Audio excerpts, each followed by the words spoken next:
मैं bishop Kaleem Chaun, bishop of Hyderabad diocese, अपने घर में बैठे हुए नहायत ही अज़ीज़ दोस्त जॉर्ज बूटा साहब को अपने घर में भी वेलकम करता हूं और अपनी डायसिस में भी। वो मेरी दावत पर मेरे यहाँ तशरीफ़ लाए हुए हैं और मैंने इस मौके को गनीमत जानते हुए ये सोचा कि मैं आज उनके साथ थोड़ी सी गुफ्तगू करूं और ये गुफ्तगू मेरे लिए और उसके बाद हमारी जो नौजवान नस्ल है उनके लिए और बाकी लोग जो कि एडल्ट्स हैं, मैच्योर हैं, उनके लिए बहुत ज़्यादा हौसला अफजाई का वसीला बन सके। आज इतवार का दिन 7 फरवरी है और मैं जॉर्ज साहब आपको वेलकम करता हूं। Thank you. और मैं आपका शुक्रगुज़ार रहूँगा अगर आप मेरी एक दो बातों यानी कि जो छोटे छोटे से सवाल होंगे उनका प्लीज़ थोड़ा सा जवाब दीजिएगा ताकि हम आपके बारे में जान सकें और हमारे व्यूअर्स जान सकें कि आप जो आज हैं इतनी बड़ी शोहरत हासिल की है, बड़े से बड़े ओहदे पर फाइज रह चुके हैं और आज आप तमाम कामों को छोड़कर डेवलपमेंट सेक्टर में और बिलखुसूस चर्च के अंदर और क्रिश्चियन ऑर्गेनाइजेशंस और एनजीओ में अपनी खिदमत सर अंजाम दे रहे हैं। हमें थोड़ा सा बताइएगा कि आपने जो अपनी एजुकेशन हासिल की एकेडमिक्स, उसमें से कोई ख़ास एक वाक़या जिसमें किसी ने बहुत ज़्यादा आउटस्टैंडिंग सपोर्ट करते हुए एक वाइटल रोल अदा किया, और दूसरा उसका एस्पेक्ट ये है कि किसी भी प्रोफेशन में उसकी हाइट पर जाने के लिए किसने किया और वो कौन शख्स था, उसे थोड़ा सा हाईलाइट कीजिए ताकि हम जान सकें कि एक शख्स जब इतने ऊंचे मकाम पे जाता है, तरक्की करता है, तो उसके पीछे कौन से अवामल होते हैं। श्योर। ठीक है, इंसान की अपनी मेहनत होती है लेकिन फिर खुदा की ज़ात मेहरबान होती है, इसमें कोई डाउट नहीं है। लेकिन दुनियावी एतबार पर बेशुमार लोग, अदारे और हालात ऐसे होते हैं जो कि मुआवन साबित होते हैं। तो उसके बारे में पहले एजुकेशन और फिर प्रोफेशनल करियर के हवाले से। Thank you very much. Thank you जी। अब एजुकेशन के तो आपको मैं बताया कि एक ही स्कूल और एक ही कॉलेज से मैं पढ़ा हूँ, सेंट पैट्रिक स्कूल, मैट्रिक, फिर बीकॉम वहाँ से। तो एजुकेशन वहाँ तो कंप्लीट हो गई स्कूल और कॉलेज की। अगला मरला था यूनिवर्सिटी। यूनिवर्सिटी में टू बी वेरी ऑनेस्ट मुझे तो पता भी नहीं था कि एमबीए क्या होता है भी है। I never knew it. एक समर प्रोग्राम चल रहा था जो क्रैश प्रोग्राम ना गर्मी की छुट्टियों में, तो एक ऐड आया तो उसमें कि कोई इंस्टीट्यूट ऑफ बिजनेस एडमिनिस्ट्रेशन, तो उसके शॉर्ट कोर्सेज थे 6 वीक्स के और जो कि शहर में होने थे। तो मैंने कोर्सेज पढ़े तो मेरे इंटरेस्ट के थे, मेरे फील्ड के थे, तो मैंने एक कोर्स कर लिया पर्सनल मैनेजमेंट का। अच्छा। तो लेकिन वहाँ रिटन टेस्ट था, वो कराची आईबीए है, मुझे खुद नहीं पता ये आईबीए क्या है। तो बैकग्राउंड ही ऐसा, घर भी ऐसे थे, फैमिली ऐसी। तो अखबार में पढ़ के देखा तो अच्छा, तो मैंने अप्लाई किया तो कहा जी टेस्ट, रिटन टेस्ट होगा तो फिर सिलेक्ट होगी। हालांकि शॉर्ट कोर्स है 6 हफ्ते का। अच्छा, ये और इन सर्विस पीपल के लिए मैंने वहाँ टेस्ट पे बैठा तो मैं भी क्लियर हो गया, आई गॉट सिलेक्टेड। इंटरव्यू हुआ, फिर भी सिलेक्ट हो गया।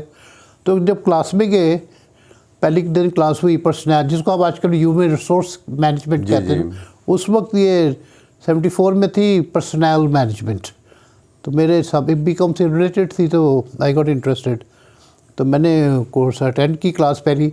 तो प्रोफेसर थे नजमुल हसन साहब, तो उन्होंने खुद 12-13 स्टूडेंट्स थे, कहा सिर्फ अपना नाम बताएं और अपनी कंपनी बताएं, कौन सी कंपनी में आप हैं, दैट्स ऑल। तो जब मेरी टर्न आई तो मैंने कहा my name is George Boota and I am just studying for my masters now but I am not working. कहने लगे कि but this course is for in service people. तो मैं कहा well I know it in service but I wanted to attend and I qualified my कहते that I know कि you qualified that's why you are here, लेकिन why don't you do your MBA. तो मैंने कहा sir what is MBA. Professor Najmul Hasan कहते you don't know. मैं कहा no I don't know. कहते it's a full degree program आप तो कर सकते हैं, आपने तो बीकॉम भी किया हुआ है। तो मैं कहने लगे कि आप पे अब ख़त्म होगा। सॉरी, पानी लीजिए, हाँ, टेक योर टाइम। या कहने लगे देखिए वो डिग्री प्रोग्राम है, वो 3 साल का कोर्स है, आप वो करें, आप तो बहुत यंग है अभी। तो आई सेड ओके।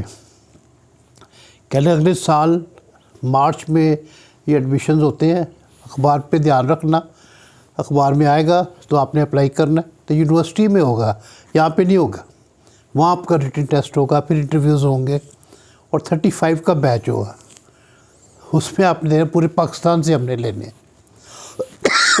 वो प्रोफेसर नजमुल हसन ने मुझे एडवाइस किया, तो मैंने उसके मुताबिक इंतज़ार करता रहा। मार्च में अखबार में आया इश्तहार, तो मैंने अप्लाई कर दिया। आई रिटन टेस्ट हुआ, फिर मैंने क्वालिफाई कर लिया यूनिवर्सिटी में भी। फिर इंटरव्यू हुआ, फैकल्टी मेंबर्स 2-2 ने इंटरव्यू लिया, आई अगेन क्वालिफाइड। 35 के लिस्ट में फिर मैं आ गया। तो I thank professor Najmul Hasan कि उन्होंने मुझे एडवाइस दी और पक्का किया कि मैं ज़रूर अप्लाई करूं। जब होगी मेरी एडमिशन तो हमें वो सर्कुलर मिला कि नोटिस बोर्ड पे कि जी those students have now finally qualified, they will get a letter, registered letter at their homes with the challan for the payment of fees in the office in the bank. तो वो फिर हम इंतज़ार करते रहे कि 30 मार्च लास्ट डेट है, तो कोई डाकखाने की कोई लेटर नहीं आया मेरा। 22 हो गई, 23 हो गई, 24 हो गई, 25 हो गई। फिर मैं यूनिवर्सिटी गया तो मैंने उससे पूछा एडमिन ऑफिस से, वो कह रही सबको लेटर चले गए। तो मैं आपका नाम क्या है, मैंने कहा मेरा जॉर्ज। कहता आप सबके चले गए, आप अपने डाकखाने से पता करें और फीस जमा कराएं टाइम से। मैंने कहा जी ठीक है। फिर मैं वापस घर आया, वापस फिर दूसरे दिन डाकखाना, तीसरे दिन फिर डाकखाना, हत्ता कि 28 तारीख हो गई। फिर मैं गया डाकखाने से ही पता कि नहीं है। फिर मैं जेहन में आया था कि एक दिन मुझे किसी ने चर्च में, ये 74 गार्डन रोड वाला है कराची में, हाँ जी, उसमें किसी ने मुझे कहा कि आजकल जॉर्ज क्या कर रहे हैं। मैंने कहा यार वो एडमिशन तो हो गया, अभी वो फीस जमा करानी, फिर क्लासेस शुरू होनी। अच्छा, कहते ये जो ऑर्गन बजाते हैं ना, ये वहाँ के प्रोफेसर हैं, प्रोफेसर इनायत दीन, जब जाएंगे इनको मिलना। मैंने कहा अच्छा मिलूँगा ज़रूर। वो तो कह के चला गया, मुझे तो भूल भाल गया, बोला एडमिशन होगी। फिर मैं जो कि वो लेटर नहीं मिला तो मैं 28 को फिर गया, फिर एडमिन से पूछा गया जी सब लेटर जा चुके हैं। फिर मुझे जेहन में आया कि यार किसी ने कहा था मुझे प्रोफेसर इनायत दीन है पढ़ाते हैं। मैं उनसे पूछता हूँ कि सर ये सिचुएशन में क्या करूँ। मैं एक वो था प्यून खड़ा था नीचे, वो मैंने उससे कहा कि प्रोफेसर इनायत दीन का कमरा कहाँ है, कहाँ मिलते हैं। कहते उनका 9 नंबर कमरा है, ऊपर से चले गए। मैंने नॉक किया, अंदर से बड़ी पावरफुल सी आवाज़ आई है, बड़ी प्यारी सी आवाज़ लेकिन बड़ी पावरफुल, यस। फिर मैंने थोड़ा सा खोला तो देखे बड़े खूबसूरत से जवान और बड़ी शाइस्ता सी ज़बान में कहती yes what can I do for you. मैं कहा sir I need to speak to you. तो my name is George Boota. कहता ओए होए इधर आ यार। वो उठे अपनी सीट से, मुझे बड़े गले लगाया। कहता मैं सोच रहा था कि जॉर्ज बूटा है कौन जो क्वालिफाई कर गया। नाम ही देसी नाम लग रहा है। हाँ जी। तो मैं कहते बड़ी उन्होंने ना वार्मली दिल से खुश हुए कि मैंने क्वालिफाई किया है। तो मैं बैठ गया, कहते फीस में जमा करा दी। मैं कहती सर वही प्रॉब्लम आ रहा है, मुझे लेटर घर नहीं मिला अभी तक, तो कल परसों लास्ट डेट है। क्या लग क्यों नहीं मिला, तो चले गए। मैंने कहा नहीं, ऑफिस वाले 2 दफ़ा आए, वो कहते चले गए। वो उठे और मेरे साथ नीचे गए एडमिन ऑफिस। और चूँकि प्रोफेसर थे, उन्होंने ऑफिस में दरवाजे पे खड़े होके गए। मुझे एडमिन ऑफिसर था, मुजफ्फर नाम था उसका। अरे मुजफ्फर यार बच्चे का लैटर नहीं पहुँचे, तुसी इनू बैंक चलान दे दियो ताकि फीस नहीं जमा करा दे, ये तो नाम तो है लिस्ट में। तो वो कहते जी सर मैं भी करता हूँ। वो खड़े रहे दरवाजे पे ही, नेचुरली बड़े थे। तो मैं आगे चले गया तो वो मुजफ्फर साहब ने कागज़ पे से चलान मुझे देने लगे। ऐसे निकाला तो कहते ओहो इनका तो पूरा लेटर ही यही पड़ा हुआ है। उसे वही लेटर जो उन्होंने ओरिजिनल भेजना था वो लेटर चलान की कॉपी उन्होंने मुझे दी, बाई हैंड दे दी। बाई हैंड दे दी। तो प्रोफेसर साहब ने उनको ये कहा मुजफ्फर यार बच्चे जेडे पास हो जाते उन्होंने तबाही ना कर दिया, जुल्म ना करया करो, तो रह जाना सी बंदा। That is important role I think he played. लेकिन अगला मरला बड़ा इम्पॉर्टेंट है। तो मैं आ गया, मुझे कहा जब पहले फ़ीस जमा करा के फिर मेरे पास आना। मैं फिर बैंक गया, फ़ीस जमा कराई, फिर वापस आया सर के पास। मुझे कहते हैं आप कहाँ रहते हैं? मैं कहा सर आज़म बस्ती में रहता हूँ। यूनिवर्सिटी कैसे आओगे? मैं कहा वो वहाँ से एक बस आएगी सदर, सदर से गुरु मंदिर से यूनिवर्सिटी वाली बस आती है। कहते 3 बस से बदल के आओ। मैं हाँ जी, आप नहीं पढ़ सकते, ये बहुत हैवी पढ़ाई है, बहुत मुश्किल भी है और बहुत ज़्यादा भी है, और 3-3.5 साल लगने हैं। ये बसों के चक्कर में रहोगे, ये आप नहीं पढ़ सकेंगे। मैंने कहा नहीं सर पढ़ लूँगा। कहते हैं बिजली है? मैं कहा नहीं बिजली घर में नहीं है। कहते वो भी नहीं है। कहते अभी ऐसे करो, आप सेलेक्ट हो गए हो, आप अपनी ज़िंदगी ज़ाया ना करो, आप या हॉस्टल में जाए, अभी उठो, जाओ अभी उठो, हॉस्टल जाए जो IBA का हॉस्टल है वो सामने नज़र आ रहा है, खिड़की से दिखाए। कहते वो अपना कमरा बुक करा के आओ, फिर मुझे बताना। मैं उठ के चला गया हॉस्टल, उनको बताया जी मेरा एडमिशन हो गया। उन्होंने कहा बिल्कुल, तो कमरा ले ले। मुझे रूम नंबर 60 अलॉट हो गया, वो लेटर भी मिल गया। उसके बाद कहा जी फीस बेशक जब मर्ज़ी करा दे, आपका नाम तो है ही है, यू आर सिलेक्टेड। मुझे प्रोफेसर नाइडीन साहब ने बैठे बिल्कुल यही कहा कि अब आप 3 साल तक शहर का मुंह नहीं देखना, आपने शहर नहीं जाना, टोटली पढ़ाई, आपने कैंपस भी रहना है, बस पढ़ना है, और आपके इर्द गिर्द भी वही लोग होंगे जिनके साथ आप क्लास में होंगे। लाइब्रेरी रात 10 बजे तक खुली होती है, कोई किताबें बाज़ार में नहीं है, आपको ज़्यादा टाइम लाइब्रेरी में भी लगेगा। तो you are not going to go anywhere for 3 years। उन्होंने ये हिदायत की। मैं कि यार चल ठीक है। I joined, I was in the hostel for 3.5 years. I qualified in my first attempt. अगर वो मुझे ये नसीहत ना करते तो शायद मैं MBA ना कर सकता। उन्होंने दिल से मुझे कहा नो यू, आप बसों के चक्कर में तो आप नहीं पढ़ाई नहीं कर सकेंगे। वहाँ से फिर आपने टेक ऑफ किया अपनी प्रोफेशनल लाइफ में, जब वो आई क्वालिफाइड सक्सेसफुली MBA कर लिया। वो चीज़ हासिल करने मैं तो अपने, अगर उनसे मुलाकात ना होती, मैंने तो दाखिला तो जो ले लेता, या तो पहले वो लेटर ना मिलता, और अगर दाखिला होता तो मैं वही 3 बसों के चक्कर में मैं रोज़ ही लेट होता। तो वहाँ लेट हो, अगर 5 लेट हो जाए तो वो कोर्स आप नहीं कर सकते। वो सब जिसमें आप बार लेट हो रहे हैं 5 दफ़ा, तो I might have been dropped. लेकिन प्रोफेसर साहब ने जो मुझे सख्ती से हॉस्टल में कमरा लें, फिर इधर आके बैठे, फिर मेरे से बात करें, ये फिर ही आप कामयाब होगी। और जब मैंने बताया तो कहते 3 साल आपने शहर का मुंह नहीं देखना, क्योंकि बहुत पढ़ाई है, सख्त है, और आपने यही रहना। तो मैंने कहा जो कुछ भी नहीं कहता जी, बस संडे को चर्च जाना है तो ज़रूर जाएं और वापस आ जाएं, इससे ज़्यादा इजाज़त नहीं है आपको। I think that is advice which really helped you, not only helped, it really made me through into a good professional with qualification। तो मैं प्रोफेसर नाइडीन साहब का खुदा के सामने शुक्रगुजार हूँ कि उन्होंने दिल से मुझे हिदायत की जो भी की। प्रोफेसर नजमुल हसन जिन्होंने मुझे पक्का किया कि मैं ज़रूर MBA करूँ, जो कि मुझे पता भी नहीं था MBA का। जी जी। So thank you very much George साहब। मैं अपने व्यूअर्स को थोड़ा सा ये बताना चाहूँगा कि जॉर्ज साहब ने बड़ी बड़ी कंपनियों में काम किया, बड़े बड़े ओहदों पर रहे, जिसका हम बाद में ज़िक्र करेंगे। लेकिन हाईलाइट जो मैं करना चाहता हूँ वो ये है कि एक शख्स जिसका नाम प्रोफेसर नजमुल हसन था, जी, नाम से पता चलता है कि वो मुसलमान है। जी। जॉर्ज बूटा नाम से पता चलता है क्रिश्चियन है। जी।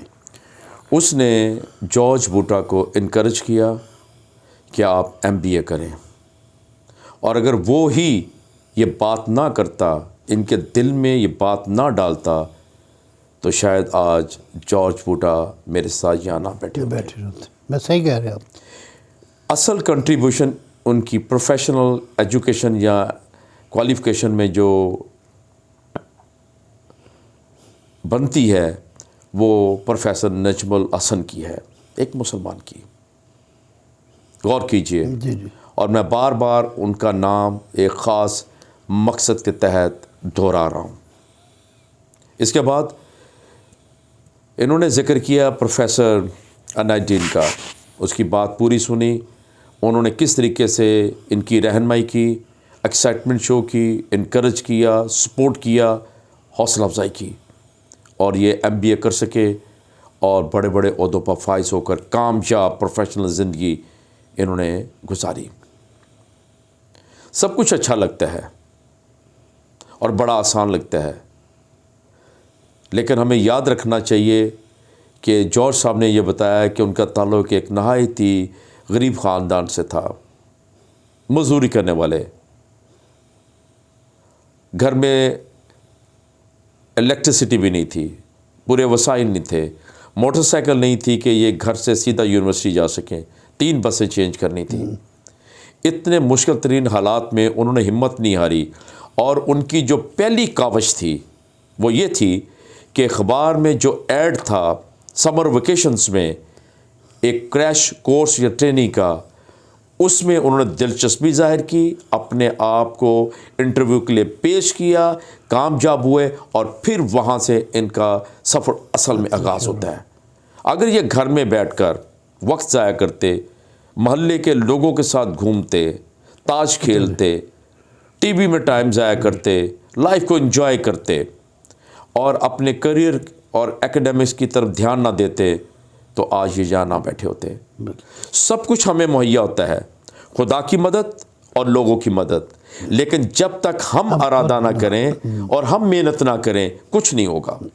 और हम मसीही जो है ना, बिल्कुल उल्टा चलते हैं। हम सिर्फ ये कहते हैं हम दुआ करेंगे, खुदा सब करेगा।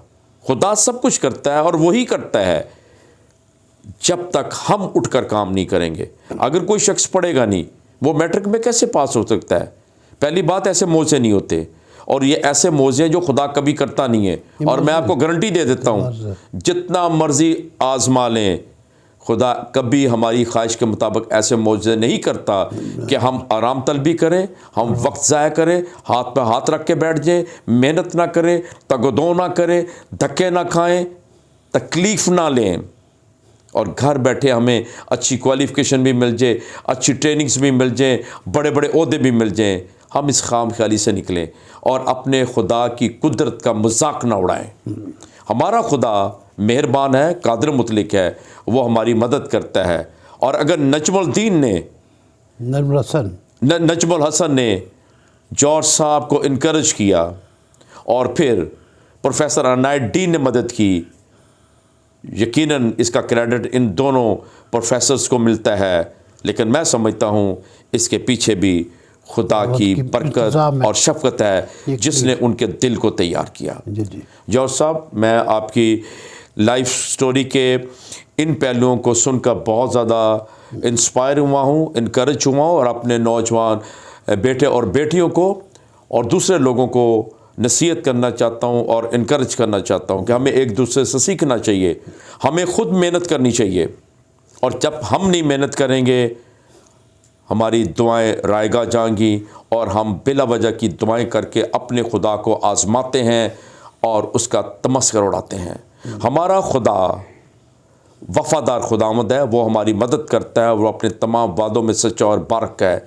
हम उसे आजमाएं ना, बल्कि इसके बरक्स ये काम करें, उसके वादों पर यकीन करते हुए उसके हुक्मों के मुताबिक ज़िंदगी बसर करें और मेहनत करें। चाहे आपकी एजुकेशन हो या प्रोफेशनल ट्रेनिंग्स हो, या जब आपको जॉब मिल जाती है, आप उधर ईमानदारी से काम नहीं करेंगे, मेहनत नहीं करेंगे, आपको तरक्की नहीं मिलेगी, बल्कि किक आउट कर दिए जाएंगे, टर्मिनेट कर दिए जाएंगे। हम तमाम चीज़ों का ब्लेम किसी न किसी पर डालते हैं, कभी माँ बाप पे, कभी हालात पे, कभी मेजॉरिटी पर, कभी दीगर लोगों पर, और बसा का तो हम खुदा की ज़ात पर भी इतराज़ करते हैं कि खुदा ने हमारी दुआ नहीं सुनी, उसने उसको दे दिया, मुझे नहीं दिया। खुदा जिस तरह दूसरों से मोहब्बत करता है, उसी तरीके से हमसे भी मोहब्बत करता है, लेकिन उसका तकाजा ये है कि जो काम हमने करना है वो हम करें और जो काम वो करता है उसे करने दें। जौहर साहब, आपकी इन बातों से मैं बहुत खुश हुआ हूँ और अपने नौजवान बेटों और बेटियों को बताना चाहता हूँ कि मेहनत करना कभी भी ना ख़त्म करें। मेहनत करें, खूब मेहनत करें, जैसे पंजाबी में कहते जान मारें, और जब तक हम जान नहीं मारेंगे हम हासिल नहीं कर सकेंगे। आपकी इस गुफ्तगू के लिए बहुत बहुत शुक्रिया। खुदावंद आपको बरकत दे, और मुझे उम्मीद है कि वो तमाम लोग जो आपकी इस गुफ्तगू को सुनेंगे, यकीनन उनके लिए ये बातें बहुत ज़्यादा हौसला अफजाई का वसीला बनेंगी। जौहर साहब, मेरी दुआएं कि खुदावंद आपको बहुत ज़्यादा बरकत दे और आपकी ज़िंदगी और आपकी गुफ्तगू हम सबों के लिए और नौजवान नस्ल के लिए एक बहुत अच्छा नमूना साबित हो सके। बहुत शुक्रिया। Thank you, God bless you ji.